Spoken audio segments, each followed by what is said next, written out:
রাজধানী সহ দেশের ৮ বিভাগেই বইছে মৃদু থেকে মাঝারি তাপপ্রবাহ। এই পরিস্থিতি রোববার পর্যন্ত অব্যাহত থাকতে পারে।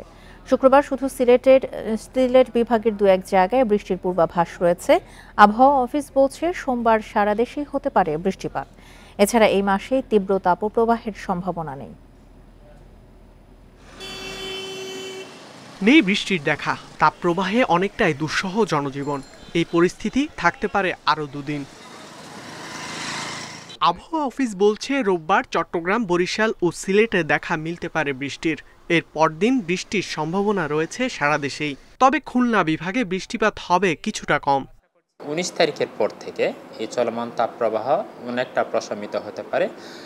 প্রথম দিকে ১৯ তারিখে হয়তোবা সিলেট, চট্টগ্রাম এবং বরিশাল বিভাগে তাপমাত্রা কিছুটা কমে ওখানে মৃদু ধরনের তাপপ্রবাহ বয়ে যেতে পারে এবং সেই সাথে ২০ তারিখ থেকে আমরা আশা করছি যে সারা দেশেই যে চলমান তাপপ্রবাহ, সেই তাপপ্রবাহ অনেকটা প্রশমিত হয়ে যেতে পারে। ২৩ মে পর্যন্ত তাপমাত্রা অনেকটাই স্বাভাবিক থাকবে। এরপর আবারও মৃদু থেকে মাঝারি তাপপ্রবাহ হলেও এপ্রিলের মতো তীব্র তাপপ্রবাহের সম্ভাবনা দেখছেন না আবহাওয়াবিদরা।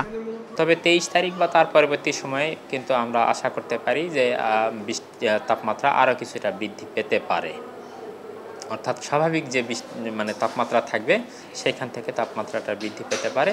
এদিকে জুনের প্রথম সপ্তাহেই দেখা মিলতে পারে বর্ষার স্বাভাবিক বৃষ্টির।